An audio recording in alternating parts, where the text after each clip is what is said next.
Class 12 कैसे हैं आप सब? Hope you all are doing well. तो अब आप अपनी इकोनॉमिक्स की प्रिपरेशन जोरों शोरों से कर रहे होंगे। Till now we have discussed first 2 chapters of Indian eco, that is your Indian economy on the eve of independence, और सेकंड था Indian economy after independence 1950 to 1990। अब हम मूव करें towards chapter number 3, that is economic reforms, new economic policy 1991।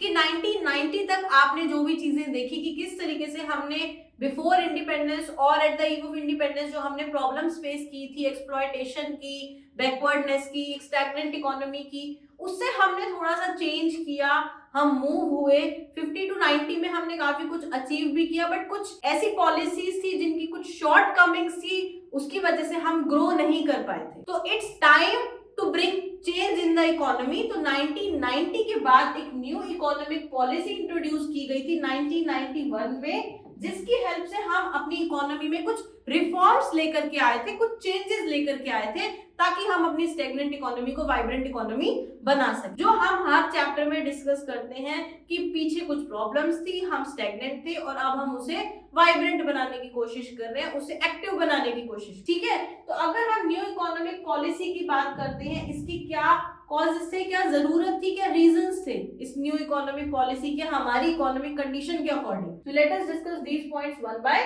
One.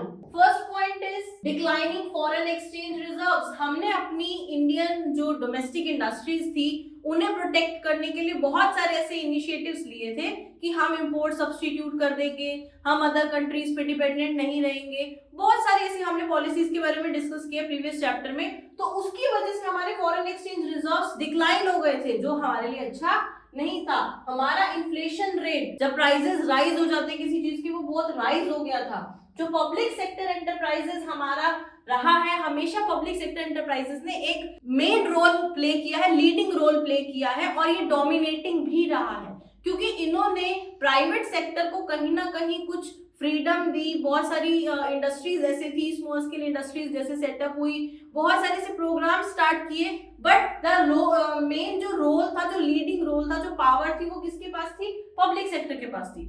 तो यहाँ पर इसकी inefficiency थी जो कुछ प्रूव हुई, जिसकी वजह से हम ग्रो नहीं कर पा रहे। अदर रीजंस और causes is high fiscal deficit. Fiscal deficit क्या होता है? आपको पता है कि फिस्कल मेजर्स में अगर हम अपनी मॉनेटरी फिस्कल पॉलिसी के बारे में भी हमने पढ़ा है, डेफिसिट कब होता है? जब हमारे एक्सपेंसेस ज्यादा हो जाते हैं और हमारी इनकम्स, हमारे रिसीट्स कम हो जाते हैं। तो हाई फिस्कल डेफिसिट मींस कि आपका जो बैलेंस है, जहां पर रेवेन्यूज आपके कम है, एक्सपेंडिचर्स आपके बहुत ज्यादा है, that was the common problem. अगर हम बीओपी की बात करते हैं, बैलेंस ऑफ पेमेंट की बात करते हैं, उसमें भी क्राइसिस थे।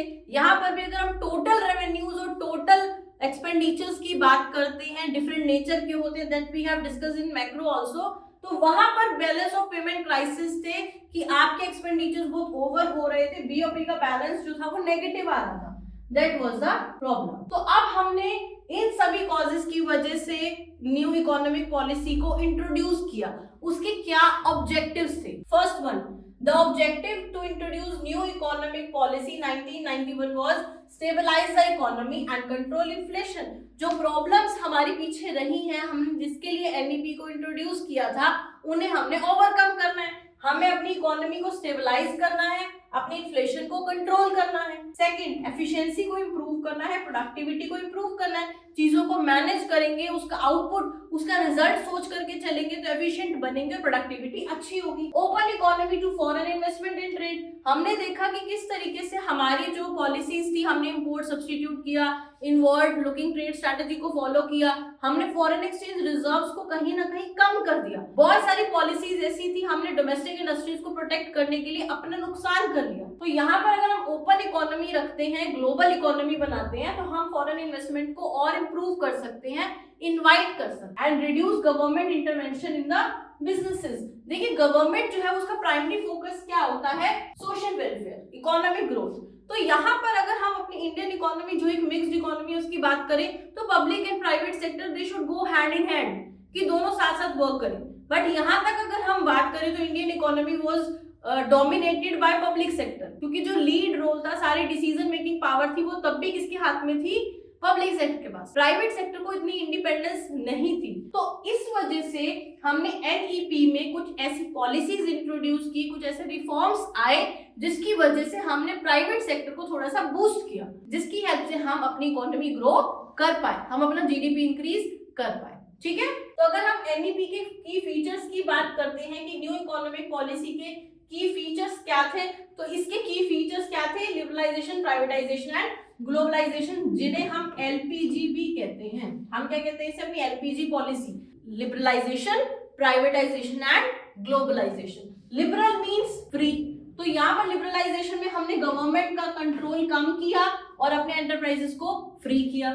Privatisation means selling public enterprises to private player. Privatisation में हम डिसइन्वेस्टमेंट करते हैं, जहां पर हम कुछ प्राइवेट सेक्टर एंटरप्राइजेस की जो ऑनरशिप है वो किसको दे देते हैं? प्राइवेट सेक्टर को। पब्लिक सेक्टर एंटरप्राइजेस की ऑनरशिप जब प्राइवेट ले लेते हैं तो उसे हम डिसइन्वेस्टमेंट भी कहते हैं और उसे हम प्राइवेटाइजेशन में इंक्लूड करते हैं। And globalisation means integrating our Indian economy with the world, कि अपनी इकोनॉमी को ओपन इकोनॉमी बनाना ताकि हम अदर कंट्रीज के साथ ट्रेड कर सके, इन्वेस्टमेंट हो, एफडीआई आए, एफआईआई आए, तो ये सारी चीजें हमारी ग्रोथ के लिए हमेशा फ्रूटफुल रही हैं। ठीक है, अब हम डिस्कस करेंगे अबाउट दीज मेजर्स जो हमारी एलपीजी पॉलिसीज रही हैं, कि हमने with the help of these three key features, that is liberalisation, privatisation and globalisation, हमने क्या क्या चेंजेस इंट्रोड्यूस किए अपनी इकोनॉमी में। सबसे पहले लिबरलाइजेशन की बात करें तो हमने लिबरलाइजेशन में जो इंडस्ट्रियल लाइसेंसिंग की पॉलिसी थी उसे अबॉलिश कर दिया। आपने प्रीवियस चैप्टर में रीड किया है कि किस तरीके से जो लाइसेंस परमिट राज सिस्टम स्टार्ट किया गया था।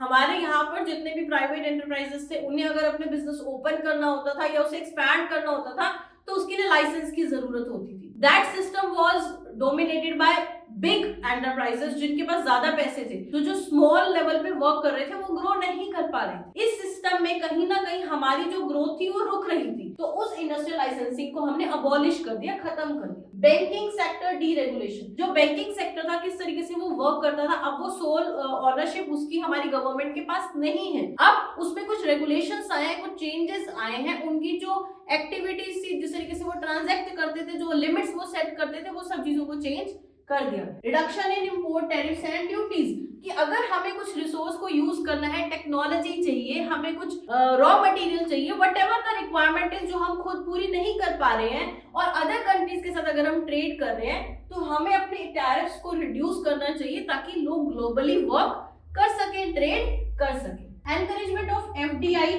फॉरेन डायरेक्ट इन्वेस्टमेंट, जैसे आप देख रहे हैं कि वॉलमार्ट जैसे स्टोर्स हमारे इंडिया में ओपन हो रहे हैं, that is the best example of FDI, foreign direct investment. तो ये सब लिबरलाइजेशन और ग्लोबलाइजेशन की वजह से ही हो रहा है कि हम एक लिबरल इकोनॉमी बना रहे हैं कि जो चाहे वर्क कर सकता है, उसके लिए स्कोप है। Though we have some strict laws and regulations जिसे फॉलो करना भी चाहिए, but we have an open economy जहां पर लोग मिल करके वर्क करेंगे, एक दूसरे को बेनिफिट देंगे।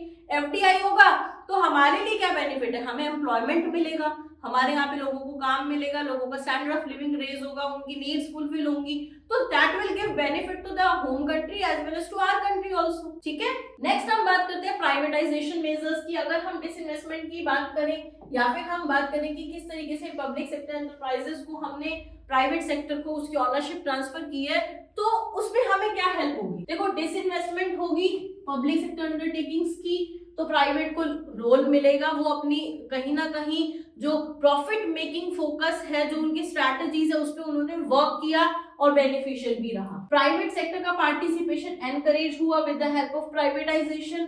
ऑटोनॉमी मिली पीएसयूज को भी, क्योंकि अब उनका काम सिर्फ पीएसयूज का ये नहीं कि उन्हें वेलफेयर के लिए ही वर्क करना है। कई बार ऐसा था कि जो पीएसयूज थे वो पब्लिक सेक्टर जो यूनिट्स थी वो सिक यूनिट्स को भी चलाते थे कि हमने लोगों को एम्प्लॉयमेंट देना है, अगर हमने ये यूनिट बंद कर दी तो लोग अनएम्प्लॉयड हो जाएंगे। सिक यूनिट्स को भी वो चलाते रहते थे, उस पर वर्क करते रहते थे, तो दैट वाज नॉट बेनिफिशियल, वो हमारे लिए अच्छा नहीं था।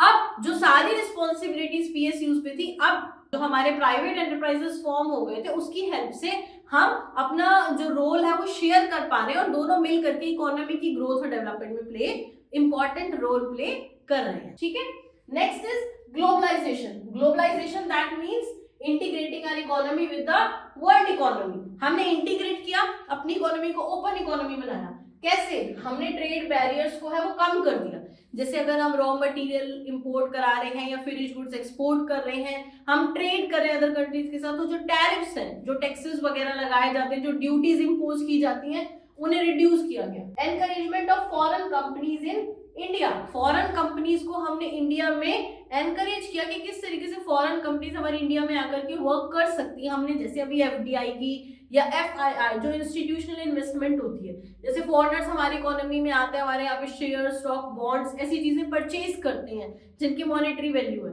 तो वो कंपनीज अगर एनकरेज होंगी, आएंगी, तो ऑब्वियसली इन्वेस्टमेंट्स होंगी, ग्रोथ होंगी। इन्वेस्टमेंट तो कभी भी आउटपुट के लिए चाहिए ही चाहिए। अगर हमारे पास सफिशिएंट मनी नहीं है तो वो कोई और इन्वेस्ट करेगा, बट बेनिफिट तो दोनों के पास जाएगा ना।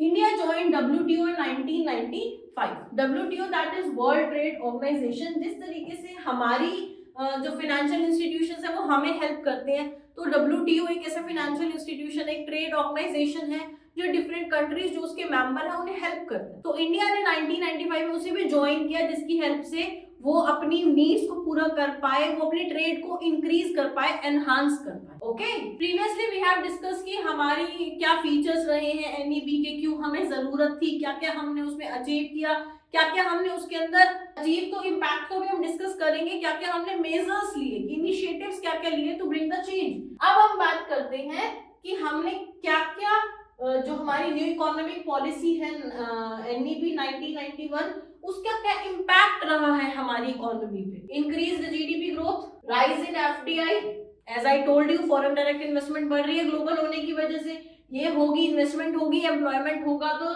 जीडीपी ग्रोथ होगी। आईटी और सर्विस सेक्टर में भी ग्रोथ हो रही है, क्योंकि जब इन्वेस्टमेंट होगी, प्रोडक्शन होगी, एम्प्लॉयमेंट होगी, तो सर्विसेज की भी ग्रोथ होगी। पॉवर्टी कम हो गई, इनकम इनइक्वालिटी भी रिड्यूस होगी, क्योंकि यहाँ पर लोगों के जो गर्व था बिटवीन रिच एंड पुअर वो बहुत वाइड था, उसे भी हम कहीं ना कहीं थोड़ा सा रिड्यूस कर पाए। और इस एनईपी के चैलेंजेस क्या रहे हैं हमारे साथ। Increase unemployment due to privatisation. अब हम कहते हैं कि every policy, every situation has its pros and cons, कुछ अच्छा बुरा दोनों के साथ जुड़ा होता है। कि यहाँ हमने बात की पॉवर्टी कम हुई, इनकम इनइक्वालिटी कम हुई, लोगों को एम्प्लॉयमेंट मिला, सर्विस सेक्टर की ग्रोथ हुई, but side by side privatisation की वजह से अनएम्प्लॉयमेंट भी हो गया, क्योंकि प्राइवेट सेक्टर फोकस करता है मनी पे, प्रॉफिट मेकिंग पे, और वो प्रॉफिट के लिए वो टेक्निक फॉलो करते हैं जहां पे उनकी इन्वेस्टमेंट कम हो, खर्चा कम हो, आउटपुट ज्यादा आए। तो उन्होंने हमेशा से कैपिटल इंटेंसिव टेक्निक को फॉलो किया है। प्राइवेट, अगर हम एंटरप्रेन्योर्स की बात करते हैं, तो इसकी प्राइवेटाइजेशन की वजह से अनएम्प्लॉयमेंट,